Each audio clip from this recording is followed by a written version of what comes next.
Dievčence a šuhajkovia, dnes sme robili výjazd trošku na väčšiu vzdialenosť. Sme priamo v Strekove, v južnoslovenskej vinohradníckej oblasti, na kopčeku, ktorý je posledne viditeľný z tej cesty, keď sem prichádzate od Nových Zámkov alebo od Štúrova. Ale ako vidíte, tu za nami sa tie vinohrady rozprestierajú ďalšie stovky metrov za nami aj naokolo. No a spolu tu nažíva veľa vinárov, ktorí vyrábajú víno, či už moderným spôsobom, alebo autentisticky. A my sa k jednej takéto rodine ideme teraz pozrieť. Najprv do vinohradu, kam nás pozvali, a potom aj do výroby. Poďte s nami.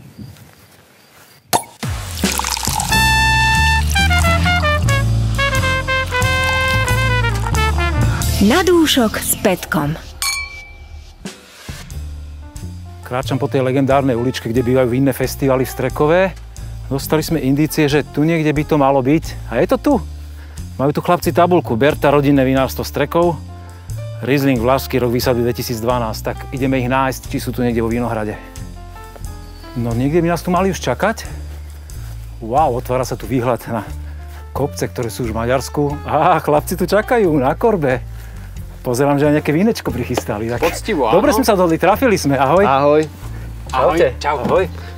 Sadni si tu k nám. Toto ste mi prichystali? Áno. Udrží ma to?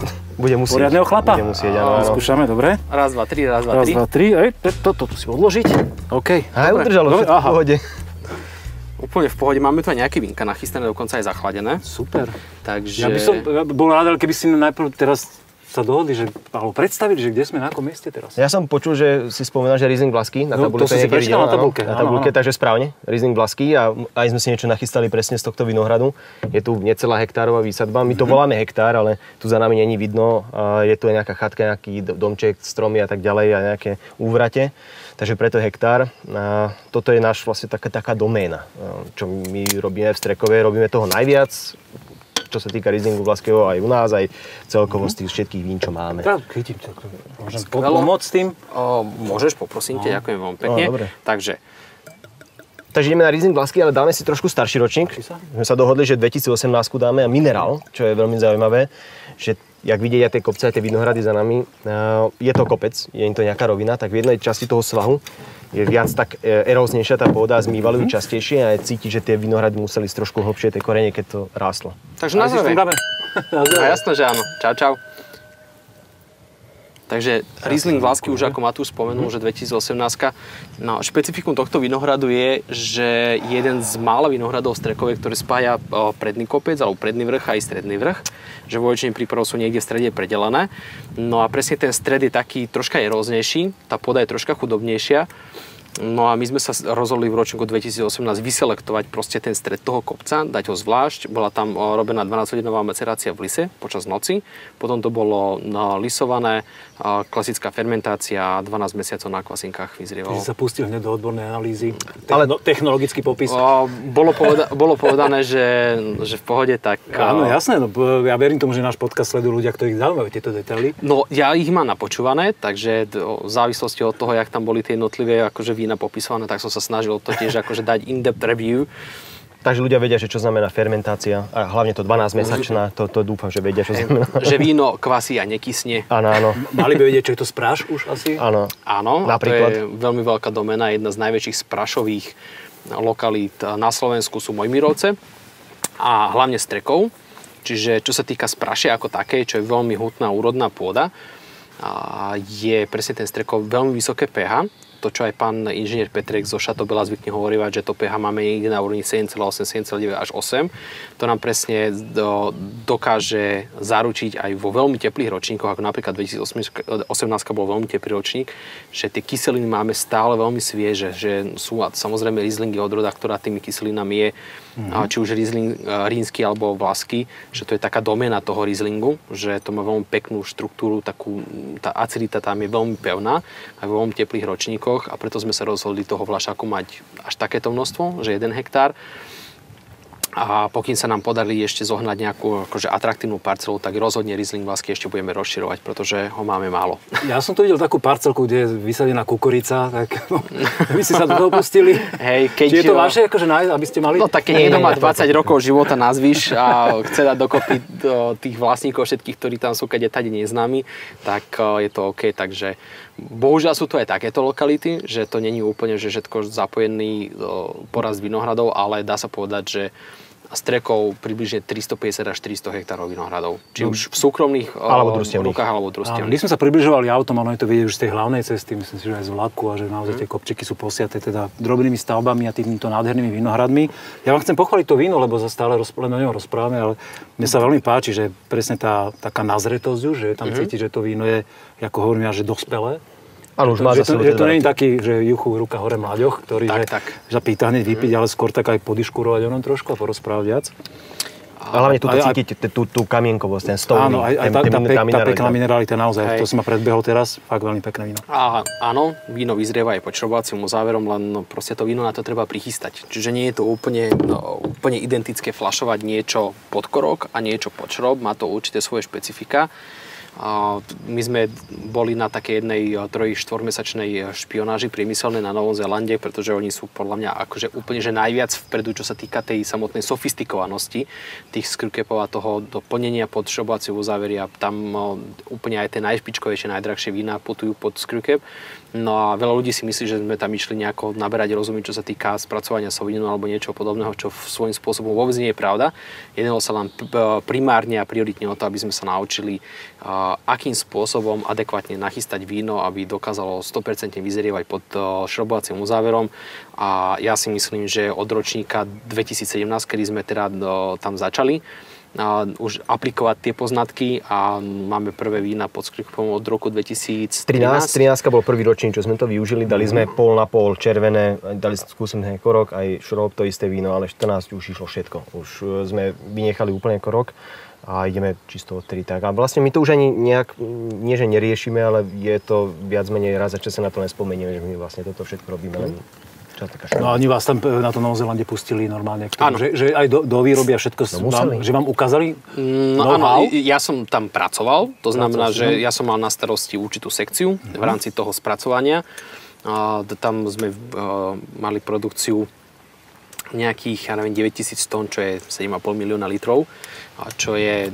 trošku také väčšie vinárstvo? Hej, na naše pomery áno, na ich pomery to je ešte stále, že rodinné vinárstvo, čiže je to vinárstvo Sinclair. Veľká rodina, no. A tam majú jedného z najšpičkovejších technológov, fakt akože, keď sa človek s ním začal rozprávať, ja som sa ho opýtal na také úplne drobné nuancy, tak s maximálnou otvorenosťou sa s nami bavili o tých veciach, čo bolo úplne úžasné. A si to nečakal si, že? Že budú takí zdielni? Dopredu mi hovorili, že to tak bude, ale nerátal som s tým, že to bude až tak, že úplne dopodrobne nám povedia, akým spôsobom nastavovať množstvo rozpustného oxidu uhličitého. Proste akože my sme to robili, čiže my sme tam prišli mesiac predtým, alebo 2 týždne predtým, než sa začalo vôbec samotné spracovanie, pretože ja som tam bol teda na ten zber. A toto sme presne riešili, čiže to bolo, že 2 týždne pred zberom všetky vína sa chystali na fľašovanie a tam sa to presne riešilo, čo sa týkalo tých laboratórnych rozborov všetkých a ako nastaviť to víno tak, aby dokázalo adekvátnym spôsobom vyzrievať. A dá sa to preniesť na podmienky malého vinárstva na Slovensku? Dá, je to univerzálna... Je to univerzálny, univerzálna vedomosť, áno, že ktorá tak je... tých 5 plus 5 je na Slovensku 10 zatiaľ. Neviem, či na Novom Zélande. Marávsky to bude teraz. Áno, ďakujem. Tak fakt, to sú zaujímavé informácie. No a potom ja som prišiel za ním aj s maminou a vzhľadom tomu, že on tam zarábal, my sme prišli minulý deň peniaze. Priniesli, to bol deal, že ja zarobím a potom to tam... A oni to rozšupnú. Musíme ale priznať, že keď sme tam prileteli, tak prvé, čo sme otvorili, bol Riesling Vlasky. To bolo, čo som videl z lietadla a to bolo jeho prvé slovo v Hobbitone práve, keď sme boli, že konečne poriadne víno. A pritom tam boli skvelé vína. Ale tak len je to iný štýl, človek, keď je navyknutý na tieto domáce. len keď spracovávaš 90% Sauvignonu a ja som ešte robil s bielými vínami, tak to bolo fakt, že 90% Sauvignonu, ešte možno, že viacej 95, tak to už bolo potom také, že Sauvignon, akože... Že Takže žihlavku a Egreš odtedy nechceš vidieť, áno? Nie, práve, že mňa to ešte viacej baví. Akože niekomu sa to strašne prepije a myslí si, že tam robia nejaké čachre-machre tí ľudia a to absolútne nie je pravda. To je proste v tom hrozne, to už keď príde do tej násypky obrovskej, keď to tam ten kamión vysype a obraté z kombajnu, tak už z toho ti to razí takým spôsobom, že to je úplne niekde inde. A toto je muškát moravský, ročník 2020, čiže úplne mladé vínko. Teraz sme preskočili na mladé. Nemali sme ísť opačným smerom? Kvôli cukru 10 gramov zvyškového cukru tu je. A ja si osobne myslím, že toto je jeden z takých veľmi atraktívnych muškátov, pretože to si môžeme ešte veľmi narýchlo povedať, že tu máme teda takú polohu, ktorá je, toto je juhozápadne orientovaný svah, tam máme väčšinu muškátu moravského.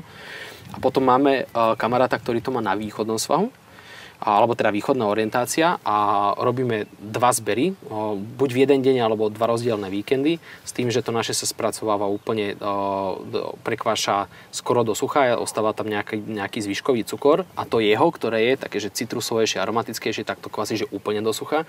A odtiaľ nám pochádza viacej kyselín, alebo teraz toho hrozná je viacej kyselín a potom tú časť, ktorú spracovávame my, tak tam je už nejaký zvyškový cukor, nakoniec sa to kúpažuje dokopy, aby ten výsledok bol takýto presvedčivý, že Treba si uvedomiť, že o takomto čase tam už nesvieti slnko, lebo to je druhý svah a ono skôr sa to hrozno... Točíme, dajme tu, no síce to sa mení v priebehu roka. Áno, samozrejme, ale o takomto čase, keď už je vlastne to hrozno hotové, tak ono sa už ochladzuje. Keď chodíme ochutnávať, tak ochutnám tam ešte horúce, ak na to svieti slnko a na tom druhej strane tej východnej orientácie tam je už studené, takže ono sa to skôr predýchala a je to úplne niečo iné. Veľmi pekné šťavnaté vínko, tých kyselín je tam akože echt veľa, podľa mňa. Koľko, 8 aj 9 gramov možno? Vieš čo, nie, tým, že je tam troška nižší alkohol, tak ono to pôsobí takým dojmom. Druhá vec je tá, že som spomínal ten oxid uhličitý, rozpustný, ktorý tam je, to znamená, že to tam pridáva takisto na tej sviežosti, ten dojem, taký ten esprit v tom víne, ale ako nebol si ďaleko od pravdy, pretože muškaty moravské vo väčšine prípadov majú problémy s 5,5 gramami kyselín a to už akože dá sa povedať, že slušné množstvo, tu máme 6,5. 6,5 to len. Pôsobí to víno oveľa také. 10 gramov cukru a vzhľadom toho, že iba 11 alkoholu, čo alkohol je buď taký sladkejší trošku, tak... Necítim tam tých 10 gramov, fakt je to pekne zapracované. Pekné vínko. Vinohrady máte krásne chlapci, akože fakt by som tu posedel až že by sme pozorovali západ slnka, ale mňa zaujíma aj ako to vyzerá u vás vo výrobe. Ideme sa tam mrknúť? Áno, poďme sa tam pozrieť. Máme to 5 minút autom. A pôjdeme po vinohradoch, lebo teraz už sme čo to podegustovali, ale vieme po vinohradoch prebehnúť. Ja nešoferujem. A toto auto zase pozná cestu samo, to je jak Night Rider. A kit, takže poďme ku nám do výroby a tam si ukážeme ďalšie veci. OK, ideme na to. Poďme na to. Na dúšok s Petkom. Tak, presunuli sme sa do tej výroby, ak som ťa žiadal, že som zvedavý, ako to tu vyzerá. Vidím, že nádoby sú veľké, že ste nešetrili priestorom ani objemom. Tak, snažili sme sa využiť priestor maximálne, ako sa dalo. Pretože sme v zástavbe medzi rodinnými dommi. To je také akože podľa mňa štandardné, čo na Slovensku je. Či sa človek prejde po vinosadoch, viničnom obu, hoci kde, tak to je tu dom, tam dom a jedno druhé vinárstvo, čo je úplne super. Tu dom. Presne, to sú presne také tie úplne, že rodinné záležitosti, rodinné vinárstva, čo je podľa mňa tak najatraktívnejšie na tom slovenskom vinohradníctve a vinárstve. A teraz snažíme sa to nejako udržiavať v takých rozumných medziach. No a snažíme sa mať aj normálne šarže. Vieš, že ako nejde to s takýmito štamprolikmi 300-400 litrovými. Nie ste demižonkári. Nie, nič proti ním, samozrejme, ale je to lepšie, keď máš nejaké ako reálne množstvo. Čiže či už hotel, reštaurácia, distribútor, zahraničie, čo nám teraz celkom dobre začalo fungovať. Že máme proste Škandináviu, nehovorím, že úplne perfektne podchytenú, ale teda sme jedni z mála, ktorí sa tam snažia ako dosť výrazným spôsobom aj cestovať, čiže nespoleháme sa len na agenta, ale toho agenta zase máme úplne skvelého. A pozdravujem Janka Gajdošíka. Takže potrebujeme mať normálne množstvo. A aké víno najviac chutia ľuďom tam v tých severských krajinách? Teplé, južanské nejaké? My sme väčšia exotika, čo sa týka Slovenska, ako napríklad vína z Bali, čo my sme boli na jednom festivale. Bali z vína, akože vína z Bali a boli ľudia takí. A teraz prišli za nami, že Slovensko, dobre, a vy vína? Akože vážne? A že to bola úplne irónia osudu, že z Bali boli pre nich viacej akceptovateľné vína ako zo Slovenska. Ale myslíš, že len kvôli exotika, alebo že tomu rozumeli kvôli chuti? Nie, oni absolútne nechápali, že proste akože Slovensko, že dobre, je to také, že možno, že nevedia, alebo teda skôr vedia, že kde sa Slovensko nachádza, ale neboli si vedomi toho, že by sa na Slovensku robilo nejaké víno, pretože tie naše jednak ani nie exportné aktivity, ale akože budovanie značky ako Slovenska je podľa mňa že celkom slabé, ale za posledných pár rokov sa to výrazným spôsobom zmenilo a smeruje to k lepšiemu. No, však ja verím, že aj ty ako teda predstaviteľ mladšej generácie, ak to tak môžem povedať, že... Ďakujem pekne. Preto chcel som ti polichotiť teraz. Tak dohodíme sa tak, že predstaviteľe mladšej generácie sa tu teraz rozprávajú. Áno, ďakujem. Ja si to až tak nezaslúžim, ale ďakujem. Veľmi pekná lichotka, že myslím si, že aj keď vidím, že ako ty, ako hlava toho marketingu vo vašej firme, vidím, akým spôsobom komunikujete, že ja mám z toho radosť, že vlastne dávate o sebe vedieť, vypichujete veci a vyzdvihujete, ktoré sú zaujímavé aj pre mňa a myslím si, že aj naozaj pre milovníkov vína. A treba aj proste presvedčiť tých ľudí za hranicami, že a nejak spojiť sily možno. Akože áno, veľmi dobre na to funguje napríklad s kamarátmi z vinárstvom Veľker, s Tomášom Sladečkom, s ktorým proste akože veľmi intenzívne pracujeme presne na tomto, že to je taká, že veľmi silná kooperácia. A ako náhle to bolo tak, že sme sa spojili dokopy a začali sme tie exportné aktivity, aj tie festivály, všetko ostatné veci riešiť spolu, tak sa to posunulo do takých úplne iných sfér, že už to potom fungovalo veľmi dobre a proste, kde je spoločná vôľa, tam je úspech.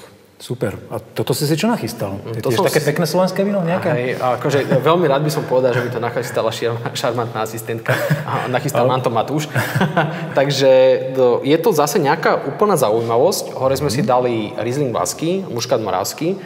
No a tým, že proste veľké nádrže a nerobíme toho úplne malinko, tak sa stáva aj také, že sa nám niečo akože veľmi, veľmi podarí. A teda tým, ako chodíme po pivnici a ochutnávame, tak sa snažíme v danom ročníku vypichnúť vždy niečo veľmi zaujímavé. A presne tento Roland Chedy z ročníka 2018 je niečo, čo je podľa nášho názoru fakt niečo zaujímavé. Je to biele víno, ktoré má necelých 14 alkoholu, čiže tam sa bavíme o tom, že to je už pomerne že hutné, štrukturované, ale nie je to tam cítiť. Ono to pôsobí, je to úplne suché, čiže tam máme, že ja neviem, 0,8-0,7 gramov zvyškového cukru, ale pôsobí takým polosuchým dojmom, pretože 12 mesiacov zrelo na jemných kvasičných kaloch a presne ten rozklad tých kvasiniek, manoproteíny a aminokyselín tomu dodali takú veľmi peknú štruktúru a takú hĺbku. Tak si ma navnadil teraz. Takže poďme si to dať. Takže Rolandské šedé z Ostrekova, ročník 2018. Tiež máte z vlastného vinohradu, áno? A toto je od kamaráta. Čiže toto je vinohrad, ktorý je vysadený u ňoho. Je to presne ten istý pán, ktorý nám dodáva aj časť Muškatu Moravského. Čiže tu už je tá názretosť výrazným spôsobom posunutá niekde inde. A snažili sme sa to urobiť takým spôsobom, že to bolo tzv. Nízkointervenčné. Čiže tu máme celkovú síru niekde na úrovni 70 mg. A je to zasírené tesne teda pred fľašovaním na takú dávku, aby sa to úplne v pohode udržalo aj 10 rokov vo fľaši. A ja si myslím, že to je veľmi, veľmi atraktívne takým tým svojím prejavom. Ja cítim úplne krém, normálne. Krémové víno, mohutné, ale jak si presne spomínal, že to surli je tam veľmi cítiť. A 13,7 alkoholu, čiže nie celý 14, ako som vravel. A nie je to tam vôbec cítiť, že nie je to pálivé. No, to by som ako pálivé, nie, ale že by to tam úplne nebolo cítiť. No, to víno je štrukturované, tak, mohutné, dá sa povedať. Ale keď niekto ochutná, ja neviem, asetiko niekde z Grécka alebo zo Santoriny, tak to je také, že tam tých jednak aj kyseliny je pomerne dosť, ale tam sú natoľko ohnivé tie vína, že to už začína, alebo nejaké biele zo Sicílie, tak to začína byť také až ťažkopádne, kdežto tuto je tam stále taký ten severský esprit a sviežosť. Áno, kyselinky to má, je to šmrncovné vínko, veľmi pekné. Toto asi nie je také víno, že človek si večer sadne na terasku a šupne fľaštičku k večeri. Fajnšmeker, áno. A so svojou ženou na polovicu? Hej, že žena pohára, zvyšok chlap. Tak, štandard. Ináč, to je úplne super. Tá 0,75, to je brutálne dobrá miera. Vedeli tí starí majstri, že prečo takéto ale brutálne to uhadli, pretože to každý dobrý doktor, nazvime to tak, tvrdí, že každý jeden deň by sme mali proste vypiť 1,75 a rozdeliť sa 2/3 chlap, 1/3 dáma, ale každý deň. To je ako zdraviu prospešné. Samozrejme, ako treba to s mierou, pretože ako náhle sa tá hladina toho alkoholu prekročí, každodenný prísun, tak Tam už potom nastavujú problém, to už nie je úplne zdravé, ale tá 0,75 je úplne v pohode. A z času na čas, keď si človek dopraje niečo takéto zaujímavé. Úplnú zvrhlosť sme skúšali toto a stejky. Proste biele nazreté víno, ktoré zrelo časti aj v dubových sudoch a bolo premiešované na kvasinkách. Je tam tá krémovosť, tak takému dobre vyzretému stejku, ktorý akože bol fakt, že na sucho zretý, ja neviem, 100-120 dní a človek si k tomu dá len toto víno a to mäso samotné, tak to je úplná bomba. Čiže vyvrať sa všetky mýty a všetky knihy kuchárske, ktoré bolo teraz napísané, že steak a červené víno jediné. Akože ono to pasuje, steak a červené víno je určite lepšia kombinácia ako toto, ale dá sa aj takéto zvrhlé záležitosti riešiť. Experiment. Mňa zaujala etiketa na tomto víne. Tak áno, tak celkový, akože náš dizajn a dizajn manuál... Iné výrazne ako vaše základné vína? Ono to vzniklo celé takým spôsobom, že sme si istý, ja neviem, tuším piatkový večer alebo po obede sme si sadli s našimi už teraz kamarátmi veľmi dobrými z firmy Complot Advertising a proste sme vonku pili, grilovali, vnútri sme dačo pili. A vnútri sme našli asi negrilovali, tak sme si k tomu sadli a teda sme sa snažili, alebo teda oni sa skôr snažili pochopiť našu nejakú víziu, fungovanie, všetky tieto veci. Tam vznikli aj tie veľmi pekné otlačkové vína s tým vtáčikom. Hej, aj s tým vtáčikom, čo je trstniarik tamariškový. A toto vzniklo, a ja ti to aj predvediem názorne, že ako toto vzniklo. Lebo sme... Vinára, muzikanta sme ešte nemali v podcaste, tak budeš mať premiéru. Takto, muzikant nie. Ale tak, máš gitaru, si muzikant? Mám gitaru, hej, dobre. Si väčší muzikant ako ja teraz. Som vlastníkom tejto gitary. No, tak. Takže vzniklo to takýmto spôsobom, že sme teda kamarát, ktorý prišiel, Peťo Hajdin, ktorý je teda spolumajiteľom tej firmy, tak on má aj kapelu, aj hrá. A sme si tak brnkali. Satanové ruky? Hej. Poznáme, samozrejme, kamaráta. Takže tak. Vzniklo to takto.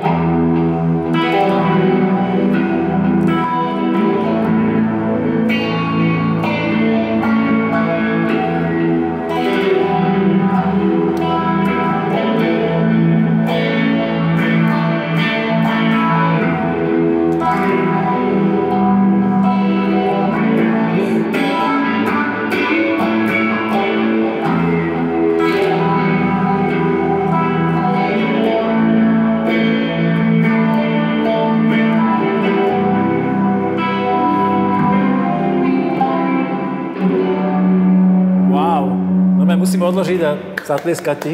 Psychedelické víno robíte. Presne tak. Takže... Ja mám teraz úplne mi teraz takto zasvietilo, že vieš, čo by ste mali urobiť ešte?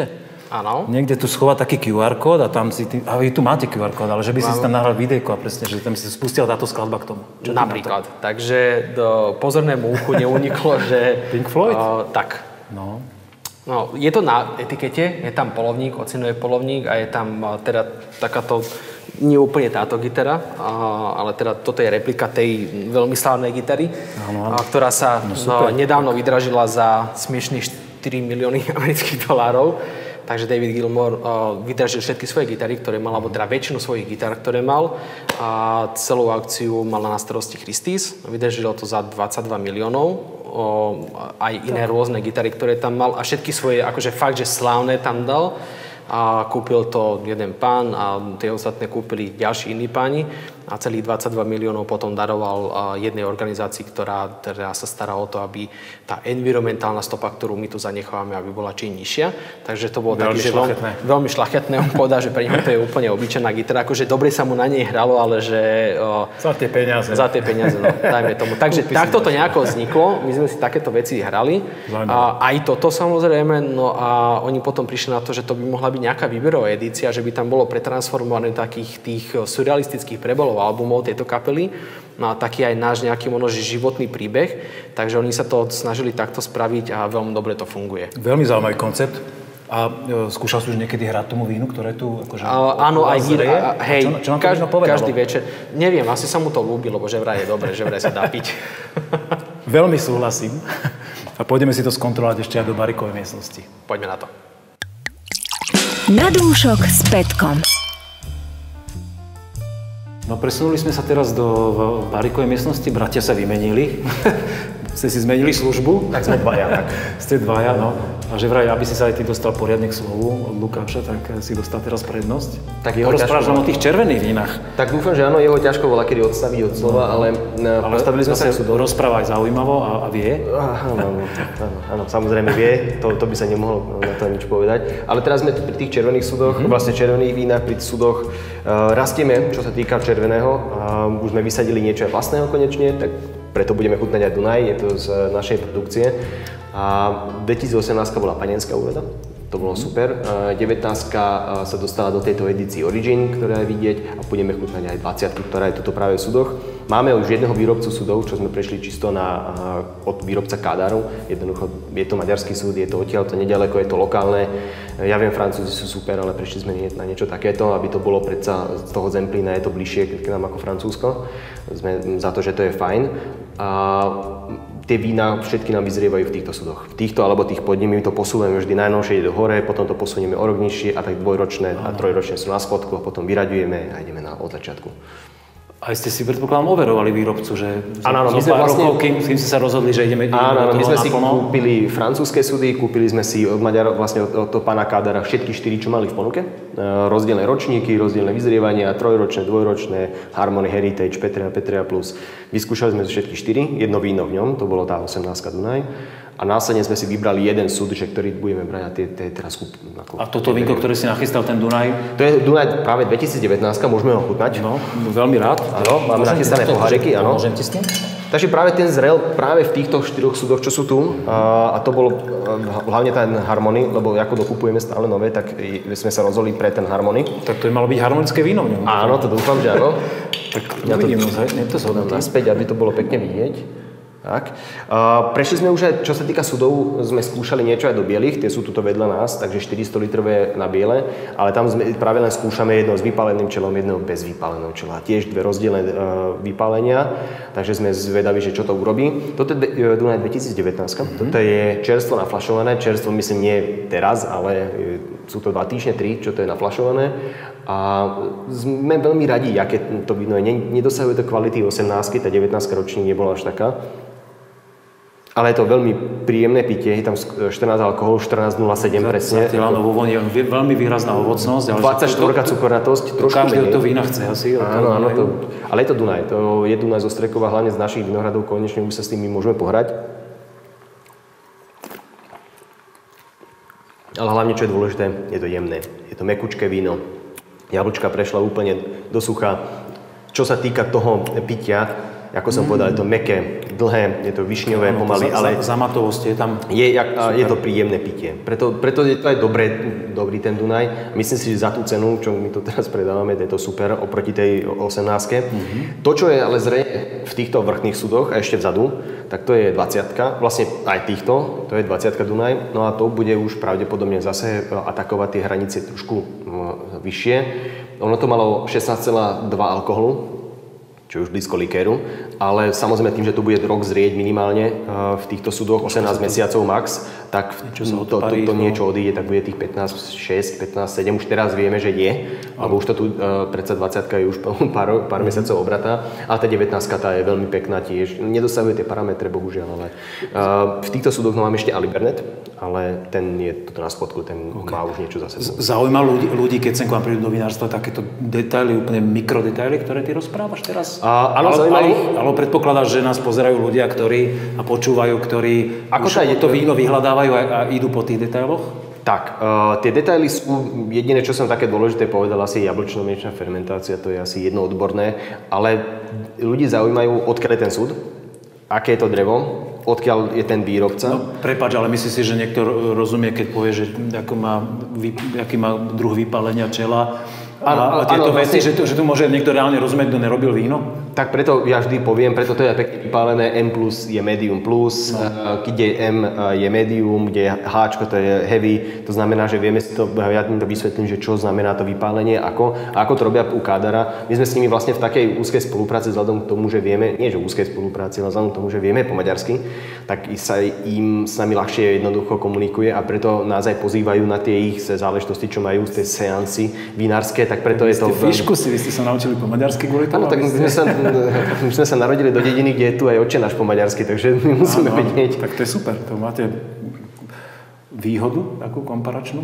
Áno, to je vlastne taká medzizahraničná spolupráca a tá jazyková bariéra tam žiadna nie. Prepáč, úplne teraz mi napadla taká otázka, že je podľa teba slovenské víno exportovateľné do Maďarska? Keď máte aj túto jazykovú bariéru už vyriešenú? Viem, že predávajú slovenskí vinári do Maďarska. Nebudem teraz menovať, ktorí sú dvaja, o ktorých viem určite, ale oni sú tiež takí silno južne ladení, by som povedal. A Maďari majú tú obrovskú výhodu, že jednoducho oni sa tam predajú, teraz seknem číslo, neviem presné, ale dáme tomu, že 95% maďarského vína, vyrobené v Maďarsku. Tých 5% je málo dovezených. U nás je to tiež, seknem, neviem či presné číslo, dáme od 60 do 65% je slovenského, čo je obrovitánsky rozdiel v tom množstve. A preto je tam veľmi ťažké sa presadiť so slovenským vínom ako takým. Keby sme povedali, že my sme takí a takí a čisto sa orientujeme na maďarský trh, tak to tam teoreticky vieme predať. Čiže sú veľkí lokál patrioti? Áno, sú. A čo je správne, lebo to množstvo tých 5% sú vína fľašové, ktoré sú kvalitné zo zahraničia, čo sa vypije tam. Takže akurát som to chcel povedať, že aj jeden z leitmotivov tohoto podcastu je, že chceme ľudí upozorniť, aj tých, ktorí možno okolo vína až tak nešli, alebo ktorí len tak, že však nejaké víno a jem v podstate jednu akú fľašku, po akej fľaške siahnu v tom obchode, že aby si uvedomili, aké nádherné vína sa tu robia a že sa naozaj môžeme porovnávať úplne s celým svetom a nie, že sa budeme teraz búchať do prsa, ale tá kvalita tu naozaj je. Nie len u vás, ale aj u ostatných vínorov, ktorých navštevujeme. A naozaj nie, že nemáme sa za čo hanbiť, ale že máme sa čím pochváliť v tejto rovine. Ja to tak vidím, teda to tak cítim a tak sa to aj snažím ľuďom tu prostredníctvom vás, vinárov, ktorých navštevujeme, povedať. To je super. Je pravda a som rád, že to takto ty aj vidíš a dúfam, že aj ľudia postupne to takto uvidia. My sa snažíme v zahraničí robiť dobré meno. Vyvážame už aj do zahraničia. Jak brat možno už spomenul, sme pre nich exotika stále. My ako Slovensko sme považovaní za cool climate, čo znamená, že sme studená klíma. Ale to už není už úplne tak úplná pravda, tie červené vína už začínajú byť krajšie a krajšie. Na juhu Maďarska, napríklad vo Vilani, sú fantastické červené. Dozrievajú do neskutočných výšin a to je posledných 10 rokov, dajme tomu. Predtým o nich nikto nevedel. To sa dožijeme aj my ešte na Slovensku. Tak, dúfam, že áno. Presadili ich Cabernet Franc napríklad. My ho máme vysadený Cabernet Franc, lebo Cabernet Franc robí telo vína. A to budeme hlavne do kupáží mávať a to bude to zaujímavé. Čo bude za Libernetom aj s Dunajom vedieť, budeme to nejak prepojiť. Okay. Hovorili si, že ešte áno, práve som to ukazoval. Máme tu napríklad Dunaj 2020. Je to úplne mladučké. Je to niečo zaujímavejšie. Ja tu mám na to aj príslušenstvo. Čo otvoríme.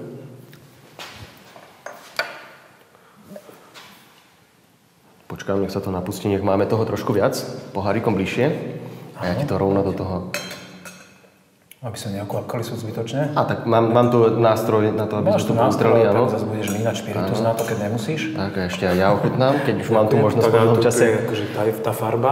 Samozrejme, toto my červené vína pred fľašovaním nefiltrujeme ani jedno. Takže všetky červené vína, keď už sú nafľašované, sú nefiltrované. Toto je samozrejme ešte mladé víno, takže toto je v súde. Naštupujem ti to, nech to. Kľudne áno, aj potom poriadne udri. Nech to drží a toto odložím sem. Tu máš. Až tak, správne. Takže 2020.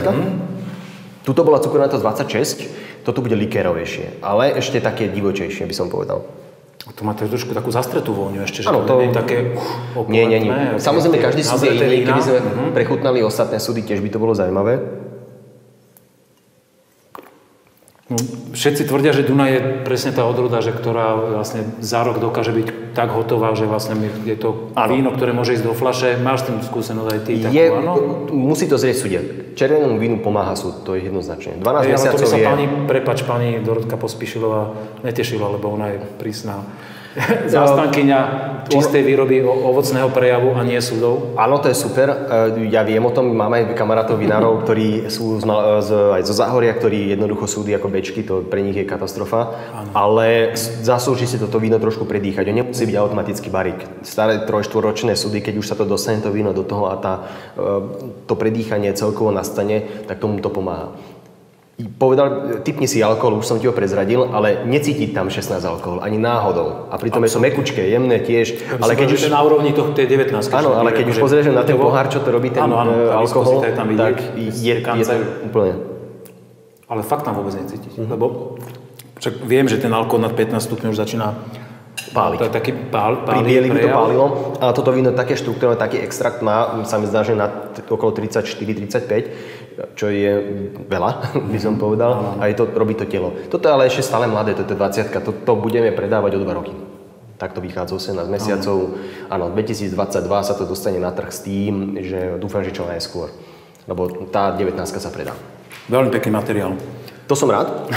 Čo by si povedal na to, keby sme si teraz išli predegustovať naslepo nejaké vínka, ktoré nie sú vaše? OK, na to som sa aj docela tešil, takže neviem, do čoho idem. Tak vieš, alebo nevieš? Ako neviem, do čoho idem, lebo sa degustácia, tak... Ale s o to väčšou radosťou. Áno, tak poďme na to. Super.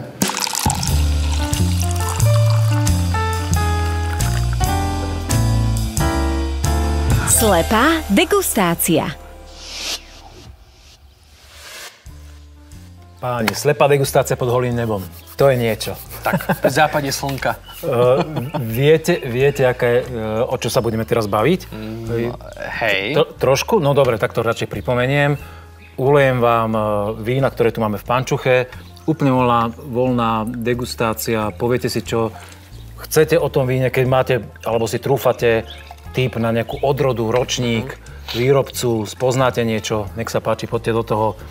Degustujeme vína od iných slovenských producentov, takže vyjadrujte sa tak, aby viete, keď sa vaše vína potom dostanú pod ich jazyk, že môžete s nami, nevrátili. Že vybabrete s nami a je to naše. No poďte do toho. No naše to nebude poprvé, už to viem. Nie, určite nie. Tu je zvyškový cukor. A dosť. Tak ujal si sa slova? Áno, tak ideš na to. Ja to rozoberám na drobné. Typujem odrodu, ale radšej poviem, že to je biele. Čiže farboslepý nie si? Dobre. Máš talent, to trošku sa to ukázalo. Ja som prileznutý. Ono, raz áno, pred pár rok nám povedali jednu takú vec, že chalani nikdy netypujte, aká to je odroda, aké to je víno, pretože si z vás potom urobia, akože schválne si z vás urobia srandu a že si z vás budú strieľať, takže ako my vieme zhodnotiť len tie parametre, ktoré poznáme. Odroda sa bude pomerne ťažko hádať. Určite to je niečo aromatickejšie, to znamená, že predpokladám, že to nebude asi nejaký vlašák alebo nejaký veľtlín. A to tramín, fakt? Môže byť. Že tam sa zdá že to má takú trošku ovocnú zložku na tramín. Hej, akože má to nejakú ovocnú zložku. Ja tam cítim také do jablčkova trošku, ale také príjemné jablčko. Je to, že v dnešnej dobe už sa to veľmi ťažko... Toto je možno, že tá irónia toho osudu, že vo svete, čo sa... Akože u nás sa možno, že až tak nenosí, ale vo svete je úplným štandardom, že ty v slepej degustácii, pokým je víno s charakterom a pokým je skutočne že výnimočné, tak vieš akože povedať, že stredná Európa, tam tako, že sú takí machri, ktorí nič nerobia, len kde nechutnajú, ja neviem, 30-40 zoriek. Ja by som chcel taký byť. Hej, má na to hlavne peniaze. Áno. Takže ťažko, ale tak ako Matúš povedal, že určité množstvo ziskového cukru, je to veľmi príjemná acidita. Na farbe je vidieť, že to bolo z vyzretejšieho hrozna, že to nie je úplne nejaká taká, že môže to byť aj ročný, dvojročný, mladík, starší ročník, áno, môže byť aj 1-2 roky. Ale kategória už skôr polosladké, lebo to cukríku je tam naozaj. No tak polosladké, polosuché, alebo teda na hranici polosuchého, polosladkého. Pre mňa určite polosladké. Mne sa zdalo menej kyseliny, ja som viac na acidnejšie vína, mám na to jazyk. Ale toto kľudne by mohli byť ešte 2 odrody. Napríklad, ale neviem, toto nebudem radšej hádať odrody, ale poviem, že Čersegy alebo Riesling Rínsky by mohol byť kľudne tiež, od toho závisí, že ako ide to. Ale ja viem, že si prednedávno na Tokaji. A toto nie je tokajské. Toto bolo také, že... To nie je tokajské. Určite nie. No, určite nie, od suseda bude sranda, že to nakoniec bude. Takže nie, akože mne sa veľmi ľúbi, je to veľmi pekne zakomponovaný ten zvyškový cukor, ktorý tam je. A to, čo sa mne na tom víne fakt veľmi ľúbi, je, že veľmi jemne je tam cítiť, že buď bolo dosytené CO2, ale akože nie, že priznaná CO2, alebo... Prirodzená, no? Prirodzená, ktorá je ešte v tom víne, čiže zachová v ňom ten esprit a takúto mladosť. Takže ja rátam, že to je ročník 2020. To je môj osobný typ. A keď to je 2019, tak to je akože fakt možno, že raz alebo 2 razy stočené a naplnené rovno na fliaž, alebo teda samozrejme prefiltrované. Takže ťažko povedať. A podľa mňa by to mohol byť nejaký traminový kryžnec, ja tam cítim takú troška korenistosť. Devín, že by? Devín, alebo to môže byť, ale to je všetko na... Čersegy, Füssereš, takisto môže byť. Čersegy. Hej. To je docela populárne, až v Malokarpatsku. U vás áno, ale akože čerzeky sa... Akože... Poznáme pár ľudí v Malokarpatskej, čo to robia. Fakt, vážne? Hej. A dokonca tiež nás so zvyškovým cukrom, tak preto ma to aj napadlo. Hej. A dosť podobné to víno zvykne bývať, takže... No. Dobre, dali sme Ja možno, že ja viem, že koho to je, ale nepoviem. Ale tak sa neokúňaj. Nie, čo som, lebo poviem zle. Peťo Horvát, náš dobrý kamarát, také robí, hej, z Dolian má takéto. No vidíš to, no. A jeho vína sme už mali v podcaste. Dokonca. Možno ste aj blízko. Vidíš to. A to ma napadlo nejako prvé, keď to bude... Toto je 100% Riesling rínsky, to ani nemusím sa o tom vidíte, ja som nám ulial už. Ináč som sa rozmýšľal, že toto nebude nejaké otrávenie. Nie, tuto asi nemusíme nejako extra debatovať. Počkaj, ja som si ešte neovoňala. Ale skús akože... A nechcem ťa navádzať.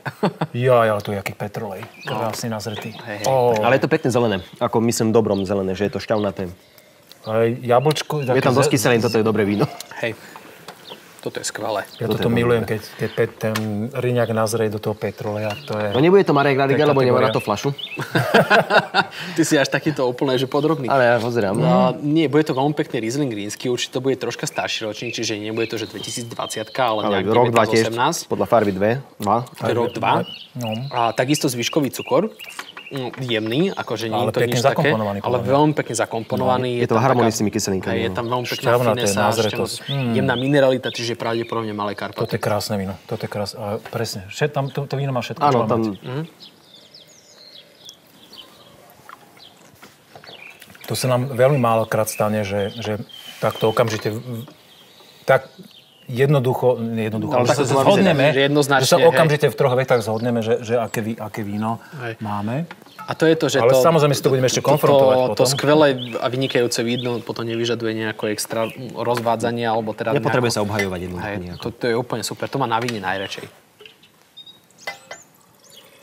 A tuto prichádzame ku kameňu úrazu. Veľmi odsýpa táto degustácia. No, akože bolo to fakt skvelé, len toto bude troška ťažšia písomná práca, si myslím. Jak som to ovoňal, tak to nebude úplne až také jednoznačne identifikovať. Dobre, ja ešte zatiaľ nie, ale... Tu si netypnem výrobcu. Hej, tu. Ako, mne úplne na prvý raz z toho ide obrovská taká teplosť a taká no, ešte to musím ovoňať, ale... Je to jemnúčke. Také južanského typu víno úplne. Je to teplejšie, jemné, ale samozrejme to veľmi... Tá jablčka prešla absolútne, takže... Je tam cítiť, je to francúzsky súd. Je tam vanilka. Ale vanilku môže mať aj Američan. Môže, ale tuto jednoznačne... Keď je slovenské víno, tak ťažko. Že v tej chuti to nie je úplne nejako prepisknuté tým súdom, čiže tam je určite kombinácia teda aj nového dubu a aj použitého, alebo poprípade nerez dub. Na mne tam trošku, ja som na to strašne citlivý, je tam trošku animality, ale nie je veľmi, je tam veľmi je len taký jemný nádych. Skôr by som povedal, že nie je ten prejav? Nie, to je v poriadku, je to super.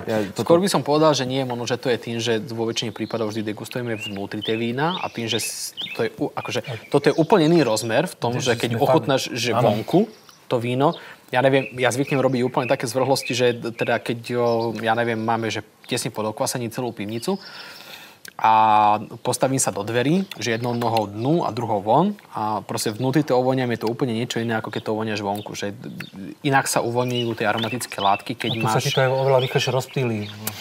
Áno, to je ďalšia vec. To je ďalší koncentráciu, taký aj ten pohyb vzduchu jedno s druhým.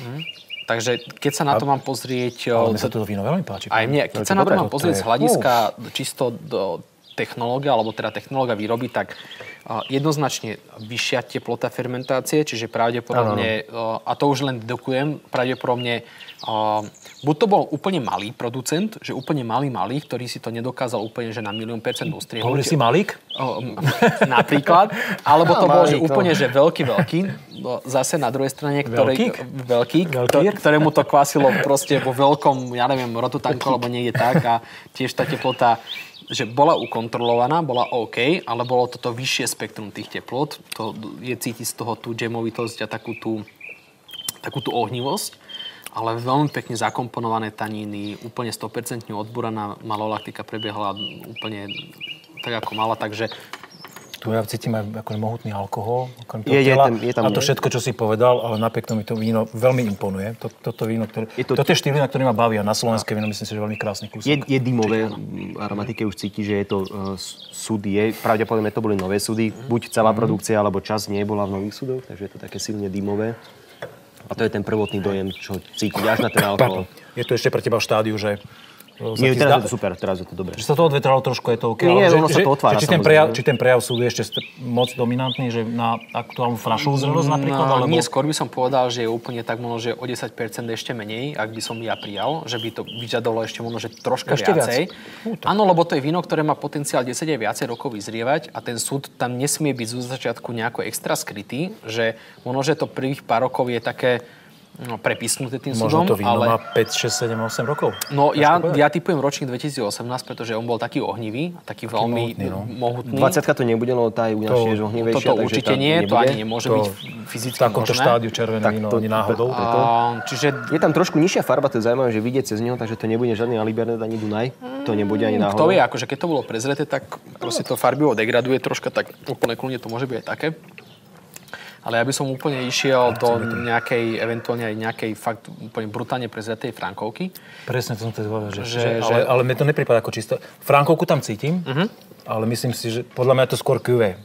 Môže to byť niečo líznuté kabernetom. Frankovkový štých tam mám aj ja.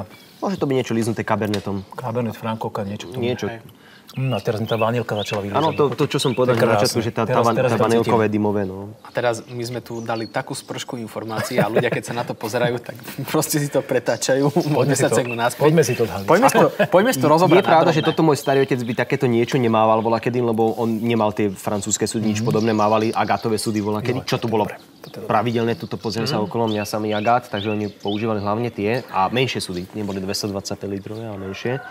Takže my ako s touto nejakou tradíciou a históriou, čo tu máme, vlastne dedo, pradedo, aj otec, mamina, to všetci vinári, dokonca rodičia študovaní, aj my tiež. Takže my sme sa k tomu nejak takto dostali a on takéto víno, keby mal, tak to by bolo super, ale skôr si myslím, že on by mával toto prvé. Toto by vedel bez problémov dosiahnuť. Aj ten zvyškový cukor. Lebo to sa podarilo bola, kedy oni to dali do pivnice, bola zima, nedoklasilo to, zvyčka mávali bola, kedy ľadové dokonca. A ešte teda, a vy ste mali niekedy na výber? Akože, či z vás budú vinári? Ja ešte som sa dokázal... ťahať rodinnú vinárskú firmu? Brat a ja sme sa dokázali zmestiť ešte prebehnúť pod stolom, keď sme prvý raz ochutnali víno.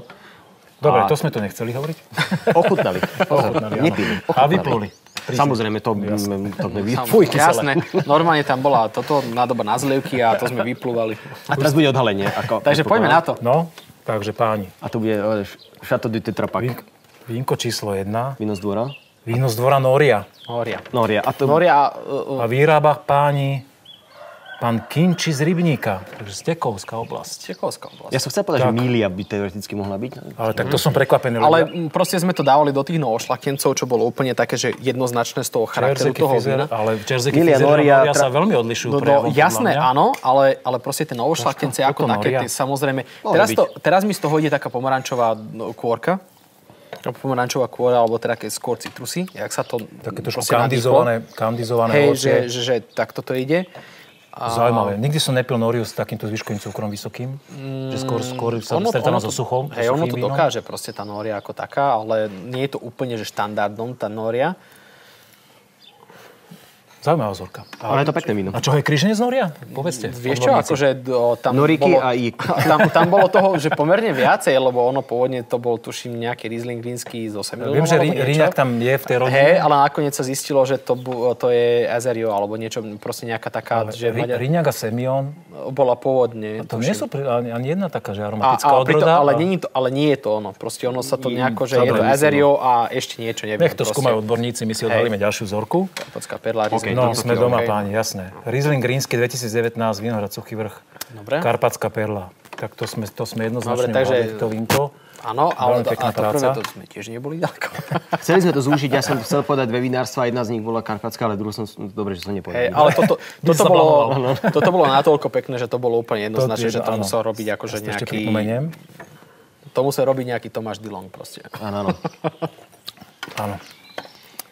No páni, a to červené teda? To červené, no. Tantaradá. Tantaradá. Ho! To je to zahraničné. Páni, Promitor Vinorum Galanta, Merlot Petit, čiže čistý Merlot. 2017. Dobre, takže 16 alkoholu. ročníkovo sme neboli ďaleko. 16% alkoholu. To sme tiež neboli ďaleko? 17, vidíš? Nám sa zdalo, že to je 18, ktorý bol taký ohnivejší ročník. A pritom mi to vôbec, je to natoľko elegantné a sofistikované, že mi to vôbec nejde do takého nejakého toho boomy štýlu, toho Ja tam mám Merlotu. stále Frankovku. A ja. Ale fakt, ako... Ale ja som podľa tej farby Musíme povedal, sa že to bude niečo... Ištvana spýtať, jak to robil, lebo... Ale podľa tej farby to už bolo, že to bude niečo Ale veľmi rečšie. pekné víno. Ale Frankovka, môžeme takúto farbu povedať? Áno, Frankovka určite, áno. Tak Merlot, preto hovorím, že ten Merlot je na to. To je krásne. Mne tam tá kôskovitosť takej tej Frankovky a tá škoricovosť toho dubového súdu presne je okolo tú Frankovku ako takú. Super, parádna vzorka. Fakt, že vedia. Idú si svoj štýl, úplne svojský typ vín. Veľmi mohutné, veľmi alkoholické. Nechávajú to vyzrieť. Surly. Super. Aj biele vína, aj červené. Veľmi pekné. Ja mám páni, ďakujem veľmi pekne teda za túto super degustáciu, že sme to pekne veľmi aj tak svižne zhodnotili. A ešte tak na striedačku vám dám otázky, začnem Lukáš s tebou. Áno. Aký je podľa teba najlepšie rozhodnutie, čo sa týka vinárstva, ktoré si kedy urobil? Najlepšie rozhodnutie? Áno. Rok 2014 a 2015, keď nám povedali, že v rámci budovania identity firmy potrebujeme teda zrušiť všetky nejaké naše dovtedy vytvorené dizajnové veci, manuály, loga a tak ďalej a že nám odporúčajú ponechať meno Berta a všetko ostatné, čo sme 7 rokov budovali, tak to musíme zahodiť do koša a teda urobiť rebranding a dostať sa proste na mapu sveta serióznym dizajnom a to bolo najlepšie rozhodnutie jednoznačne. Bolo ťažké? Nie. To je super. Vôbec nie. Pre teba otázka? Aký sa vám stal zatiaľ najväčší prúser, taký, čo vás najviac zabolel, že to sme nemuseli? Lis. Hej, našepkáva. Brácho našepkáva. Finančný, alebo nejaké taký, niečo, čo sa nám stalo v... Nie, úplne to na tebe, ty sa rozhodni. Finančný zatiaľ Čo si ochotný priznať? Čo som ochotný priznať? A to je v tom, že nám sa, vzhľadom tomu, že my to robíme dvaja, zatiaľ, ako už teraz tento rok nám pomáhal náš kolega Tibor, ale doteraz vždy dvaja. A jediné, čo sa nám naozaj stalo, bol ten lis, ale to bolo pred to prvý rok, čo sme ho mali a to bolo také, že odtedy robí vždy jeden umýva ten lis. Tak to je, že jeden robí toto, druhý robí toto a tak ďalej. A vtedy sme, áno, tú poistku som vyšroboval na tie rošty. On povedal, že potrebuje toto robiť a som chcel urýchliť ten celý proces. Som to vyšroboval a zrazu sme ho zvrtli, lebo to je dosť veľký list a tie rošty popadali na tú plachtu a predieravili na viacerých miestach. Tak to rozsekali, ale to chvála Bohu bolo to už bolo po lisovaní, poprvé po moravskom muškáte a 2 týždne sme mali až do ďalšieho. Tak servis sme mali dobrý, tak došli a upravili to a už 6-7 rokov. No, 2013 to bolo nie že prvý rok, to znamená, že... Tak 14 to bolo, 14, tak nejak 14 No, v 13 sme áno, to robili, tak to je jedno. Proste 7-8 rokov. 7 a bez problémov funguje, je to zalepené, áno, ale to bola jediná vec a odtedy nič zatiaľ toho, nič som nerozbil. Zlepšili ste manuály vinárske, áno. Ideme si klepať obidvoma rukami, nič sa nám nerozkvasilo, všetko máme v pohode, na všetko si dávame robiť mikrobiológiu, všade nám vychádza, že menej ako jedna kvasinka, menej ako jedna baktéria, aby to ľudia pochopili, že to je úplne, že teda dobre spravené. Červené dokonca nefiltrujeme vôbec a napriek tomu to tak vychádza. Tak spomenul som, v sklade sme rozbili zatiaľ 3 fľaše. A to není vlastne... Jedna za 3 roky? To padli samé. To je v tom, že dokonca sme ráno prišli a boli 3 rozbité na zemi. A čo nechápem, jak sa stalo. Rýchlo som len pozametali. Víno už bolo odparené, voda tam žiadna nebola, nič tam ako žiadna tekutina, tak sme len pozametali sklo. Dobre, chcel som krátke odpovede, mám ich veľmi košaté, ale úplne posledná otázka, páni, skúste sa dohodnúť. Čo je váš najväčší sen vášho rodinného vinárstva? Čo si prajete dosiahnuť? Kým budete veľkí chlapci? Keď vyrastiem? Áno. Okay. Náš asi sen bol ten, že toto samé sa bude už riadiť a my to budeme len riadiť z kancelárie. To by bolo, že už na všetko budú ľudia. Z kancelárie niekde pri mori. Áno, my budeme len chodiť a kontrolovať vína, či sú v poriadku. No pri mori, neviem, či pri mori. My chodíme napríklad k moru iba tam, kde je víno. Takže veľa miest tam nie je. A dobré víno, samozrejme. Kde to pestujú. Tak zase myslím si, že také miest je na svete toľko, že ale už sa nám míňajú destinácie, už ste pochodili. Takže toto asi bude z mojej strany, ale neviem. Tak... Pre mňa asi mať podchytenú, akože robiť tých svojich maximálne, ja neviem, 100 000 fliaš max 100 000 fliaš, s tým, že všetko by malo byť suplované z vlastných vinohradov. To by bolo úplne, že to by bolo úžasné. Na tom pracujeme intenzívne. A taký, že úplne, že osobný, taký možno, že egoistický, nejaký taký sen, alebo také nejaké predsazatie, že má tu jedno kvalitné, dobré bistro. Že proste, že vlastné bistro, kde budeme robiť, že totálne lokálne veci, ideálne dopestované, ja neviem, vo vlastnej záhrade, niečo podobné, ponúkať k tomu len naše vína a s tým, že keď niekto, ja neviem, príde z Viedne alebo z Budapešti a povie, že pricestovali sme len kvôli tomu, aby sme si dali vaše vína a ochutnali vaše jedlo, ktoré tu robíte, tak to by bolo úplne, že Zás myslí na svoje brucho len. Jeho vidieť. Páni, veľmi pekne vám ďakujem za dnešnú návštevu. Pochodili sme si vinohrady, boli sme vo výrobe, prechutnali sme si tieto krásne slovenské vína. Verím tomu, že sa to našim divákom a poslucháčom páčilo. A keď si dáte odber nášho kanálu na YouTube alebo budete počúvať podcasty, všetko podstatné sa dozviete, nič vám neujde. Zostaňte nám verní, sledujte ďalšie diely nášho podcastu. Lúčime sa zo Strekova a pekný deň prajeme. Ahoj. Čau.